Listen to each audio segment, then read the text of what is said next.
तो कहानी की शुरुआत एक आइलैंड से होती है जहां सैम नाम का एक रिपोर्टर हर जगह की फोटो ले रहा था। यहाँ हम देख पाते हैं कि सैम जिनकी भी तस्वीर ले रहा था वो सभी सो रहे थे। दरअसल 3 दिन पहले इस आइलैंड पर रहने वाले सभी लोगों को ना जाने क्या हुआ कि वो सभी अचानक से सो गए। जो भी लोग जहाँ भी थे वो सब वहीं सो गए, जैसे कोई स्विमिंग पूल में ही सो गया था। तो कोई बस में, पर इनमें से जो किस्मत वाले लोग थे वो उस वक्त अपने घर में थे। साथ ही इन सभी लोगों को क्या हुआ है इसका पता किसी को भी नहीं चल पा रहा था, क्योंकि इन सभी के अंदर किसी तरह का कोई भी बदलाव नहीं हुआ था। बस फर्क इतना था कि अगर इन सो रहे लोगों को इनकी जगह से हटाया जाता है तो उन सभी का ब्लड प्रेशर अचानक से बढ़ जाता था। इसलिए जो जिस हाल में था उसे वहीं छोड़ दिया जाता है, फिर चाहे वो अपनी कार में हो या पेड़ की डाल पर ही क्यों ना सो रहे हो। रिसर्चर्स और डॉक्टर्स यहाँ पहुंचकर सभी का चेकअप करते हैं, मगर उन्हें कुछ भी नहीं पता चलता कि आखिर ये सब कैसे हुआ है। अब जो भी लोग बाहर से आए थे उन पर इस चीज का जरा भी असर नहीं था। इस कारण सभी डॉक्टर्स और रिसर्चर्स यहीं अपना कैंप डालकर रहने लगते हैं ताकि वो इस चीज के पीछे की असली वजह जान पाए। साथ ही किसी भी रिपोर्टर को इस आइलैंड में घुसने की इजाजत नहीं थी, लेकिन सैम चुपके से किसी तरह यहाँ घुस आया था। उसे हम एक बस के अंदर की फोटो लेते हुए देखते हैं, जिसके अंदर कई सारे लोग शांति से सो रहे होते हैं। उनमें से एक औरत के हाथ में सैम एक गोल्ड फिश को देखता है। अब यहाँ वही एक चीज थी जो कि हिल डुल रही थी, तो सैम उसे अपने साथ ले जाता है ताकि वो उससे बात कर सके और सैम को अकेलापन न महसूस हो। यहाँ गौर करने लायक बात ये थी कि इस आइलैंड के जानवरों और पक्षियों को भी कुछ नहीं हुआ था। फोटोज लेने के बाद सैम एक घर के अंदर जाता है जहां वो एक लड़की को उसके बिस्तर पर सोते हुए देखता है जिसका नाम स्टेला था, और उसे देखने के बाद सैम चुपचाप उसको वहीं सोता हुआ छोड़कर दूसरे कमरे में चला जाता है। जिस दौरान वो देखता है कि इस घर के बाहर 2 रिसर्चर्स खड़े हुए हैं जिन्हें वो छिपकर देखता है। असल में अगर सैम के बारे उन्हें पता चल गया तो इसके लिए सैम को सजा भी हो सकती थी। उनके वहां से जाने के बाद सैम चुपचाप दूसरे कमरे में जाकर सो जाता है। फिर रात में वो एक सपना देखता है जहां वो स्टेला को ग्रोसरी स्टोर से सामान लेते हुए देख रहा था। यहाँ जब स्टेला सैम पर बिल्कुल ध्यान नहीं देती तो सैम उसे उसका नाम लेकर बुलाता है, जो सुनकर स्टेला उससे पूछती है कि तुम्हें आखिर मेरा नाम कैसे पता। जिसके साथ ही सैम की नींद अचानक से खुल जाती है। वो देखता है कि अब सुबह हो चुकी है और फिर सैम को हम रेडियो सुनते हुए देखते हैं, जिस दौरान वो सो रही स्टेला से बातें भी कर रहा था। फिलहाल अब सैम तैयार होकर फिर से कुछ फोटोज लेने के लिए निकल जाता है। बाहर आकर वो एक आदमी को देखता है जो पेड़ पर ही आराम से सो रहा था। इसके बाद सैम एक चर्च में जाता है जहां कई सारे लोग मौजूद थे। सैम उन सभी की फोटो लेने के बाद वहीं बैठ जाता है, जिस बीच अचानक से उसकी वहीं आंख लग जाती है और वो सपने में फिर से स्टेला को देखता है। दोनों एक दूसरे के सामने सामने बैठे हुए थे, जहां स्टेला सैम से पूछती है कि क्या तुम यहाँ पैसों की लालच की वजह से आए हो? अगर ऐसा है तो अभी यहाँ से लौट जाओ। इस पर सैम उससे बताता है कि मैं यहाँ पैसों के लिए नहीं बल्कि तजुर्बे के लिए आया हूँ, जिससे मुझे बाद में पैसा कमाने में मदद मिलेगी। सैम के इतना कहते ही उसकी नींद टूट जाती है और वो चुपचाप वापस घर आ जाता है, जहां वो स्टेला की चीजों को देखने लग जाता है, जिसमें से उसे स्टेला की एक डायरी मिलती है जिसे वो रोज लिखा करती थी। सैम उसकी इस डायरी को पढ़ने लग जाता है और जैसे जैसे वो इसे पढ़ता जा रहा था उसे ऐसा लग रहा था कि मानो वो स्टेला से और ज्यादा जुड़ता जा रहा हो। सपने में स्टेला अब उससे काफी अच्छी तरह बातें करने लग गई थी, जिससे सैम पूछता है कि तुम्हें इस लंबी नींद के दौरान क्या महसूस हो रहा है। इस पर वो बताती है कि कभी कभी तो सब कुछ एकदम शांत लगता है, लेकिन कभी ऐसा लगता है कि मैं किसी गहराई में लगातार गिरती जा रही हूँ। वो सैम से बताती है कि मैं सबसे आखिरी में सोई थी, शायद यही वजह थी कि मैं उस वक्त घर पर थी। बाकी सबसे पहले मैंने अपने पियानो टीचर को सोते हुए देखा था। वो पूरी क्लास के सामने अचानक से सो गए और उसके बाद से इस चीज ने यहाँ के हर एक आदमी को अपनी गिरफ्त में ले लिया। फिलहाल ये तो सपना था, लेकिन हकीकत में अगले दिन सैम फिर से बाहर जाता है, जहाँ वो एक जगह एक कार को देखता है जिसमें काफी सारे गुब्बारे भरे हुए थे। वो जब इस चीज को अपने कैमरे में कैद कर ही रहा होता है,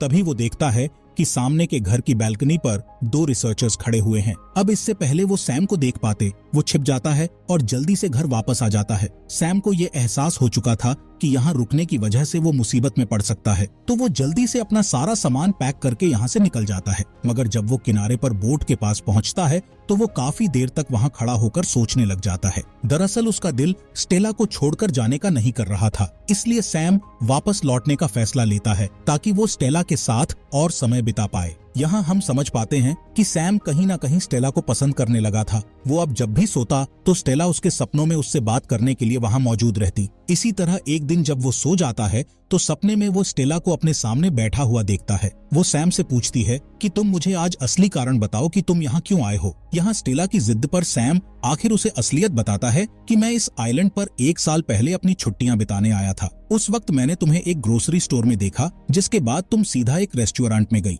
जहां मैं भी तुम्हारे पीछे जा पहुंचा, पर मेरी हिम्मत ही नहीं हुई कि तुमसे कुछ कह पाऊं। मुझे तुम पहली नजर में ही पसंद आ गई थी, लेकिन उसके बाद फिर कभी हम मिले ही नहीं। इसलिए आज मौका मिलने पर मैं यहाँ तुम्हारे लिए आया हूँ, ताकि तुमको और अच्छे से जान पाऊं। फिलहाल सपने से बाहर आने पर असलियत की दुनिया में सैम ग्रोसरी स्टोर से घर का कुछ सामान लेने के लिए जाता है, जहां उसी वक्त 2 रिसर्चर्स भी कुछ लेने के लिए आते हैं, जिसमें से एक सैम को वहां देख लेता है, मगर सैम वहां सोने का नाटक करता है, जिसे चेक करने के बाद इन लोगों को जो भी लेना था वो लेकर चले जाते हैं। उनके जाते ही सैम वहां से अपने मतलब का सामान लेने के बाद काफी मजे करता है और फिर वो वहां सो रही कैशियर के पास सामान के पैसे रखकर चला जाता है। जब वो घर पहुंचता है तो सैम देखता है कि एटिक में भी कुछ सामान रखा हुआ है, इसीलिए वो वहां जाकर देखता है तो उसके हाथ एक टेप रिकॉर्डर लगता है, जिसमें स्टेला ने अपनी पसंद और नापसंद के बारे में सब कुछ अच्छे से बताया था। कैसेटे का पहला साइड सुनने पर सैम को जानने को मिलता है कि स्टेला को काफी अजीब चीजें पसंद है, जैसे कि बिना सर की Barbie doll, floating flamingo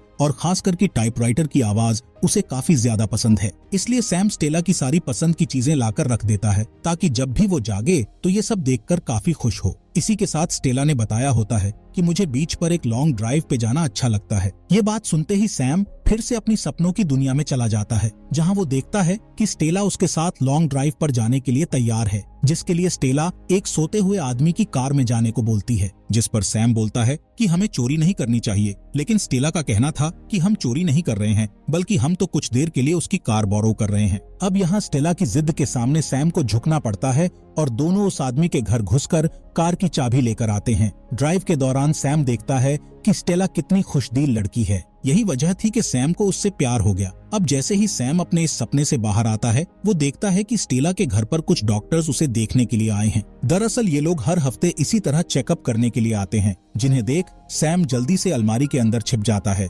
doctors Stella को अच्छे से चेक करने के बाद यहाँ से चले जाते हैं। उनके जाते ही सैम अलमारी से बाहर आता है और फिर वो स्टेला का हाथ पकड़कर उसके बगल में लेट जाता है। यहाँ वो स्टेला से काफी सारी बातें करता है, जिसके बाद अगले दिन सैम फिर से एटिक में जाता है, जहाँ वो टेप रिकॉर्डर का दूसरा हिस्सा सुनने लग जाता है, जिसमें स्टेला ने अपनी नापसंद के बारे में बात की थी। इसमें स्टेला ने खास करके अपने अकेलेपन को लेकर बात की हुई थी। वो बताती है कि भले ही मैं अकेली रहती हूँ, लेकिन ये अकेलापन मुझे बिल्कुल भी पसंद नहीं है। जिस बात के साथ सैम फिर से स्टेला से बात करने अपने सपनों में पहुंच जाता है, जहां वो स्टेला से कहता है कि मैं तुम्हें कभी अकेला नहीं छोड़ूंगा। साथ ही वो ये भी बोलता है कि हर किसी का एक सोलमेट होता है, तो हो सकता है कि हम दोनों एक दूसरे के सोलमेट हो। उसकी इस बात पर स्टेला बोलती है कि मुझे तो ऐसा नहीं लगता। यहाँ उसके इस जवाब से सैम को एहसास होता है कि शायद वो यहाँ फालतू की वजह के कारण रुका है, इसलिए वो एक बार फिर से यहाँ से निकलने की कोशिश करता है, मगर इस बार भी वो नहीं जा पाता, बल्कि वो वापस आकर स्टेला की पसंद की चीजें बनाकर खाता है।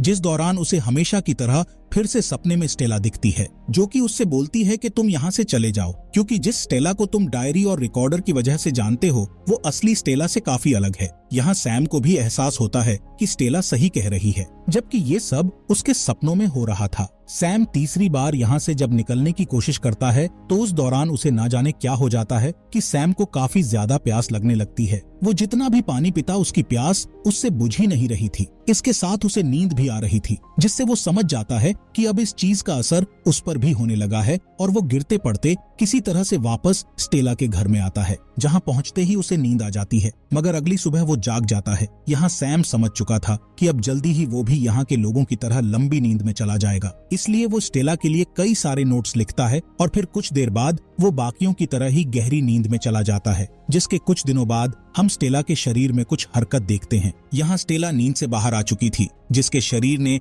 अब बिल्कुल भी एनर्जी नहीं बची थी, क्योंकि वो पूरे 3 हफ्तों की नींद के बाद उठी थी। वो किसी तरह से नल के पास जाकर पानी पीती है और तभी स्टेला की नजर वहाँ रखे एक दूसरे टूथब्रश पर पड़ती है, जिससे वो समझ जाती है कि यहाँ उसके अलावा कोई और भी है। वो घर में देखती है तो उसे वहाँ अपना टेप रिकॉर्डर, बिना सर की बार्बी डॉल और बड़ा सा फ्लेमिंगो दिखता है, जिन्हें देखने के बाद वो दूसरे कमरे में जाती है तो वहाँ स्टेला सैम को सोते हुए देखती है। स्टेला उसे उठाने की काफी कोशिश करती है, लेकिन वो नहीं जागता। स्टेला को उस पर काफी ज्यादा गुस्सा आ रहा था, क्योंकि उसे ये पता चल चुका था कि सैम ने उसकी डायरी पढ़ी और रिकॉर्डिंग भी सुनी। वो सैम को मारकर जगाने की काफी कोशिश करती है, पर कोई फायदा नहीं होता और इसी बीच स्टेला को सैम के लिखे हुए नोट्स मिलते हैं, जिनके जरिए सैम ने स्टेला से उसकी डायरी पढ़ने और रिकॉर्डिंग सुनने के लिए माफी मांगी थी। साथ ही उसने स्टेला से ये भी बोला था कि तुम्हारा अकेलापन तभी दूर हो सकता है जब तुम अपने आसपास की दीवार को गिराकर लोगों को खुद तक पहुंचने दोगी। यहाँ स्टेला जान पाती है कि एक अजनबी होने के बावजूद सैम उसे काफी अच्छी तरह समझ सकता था,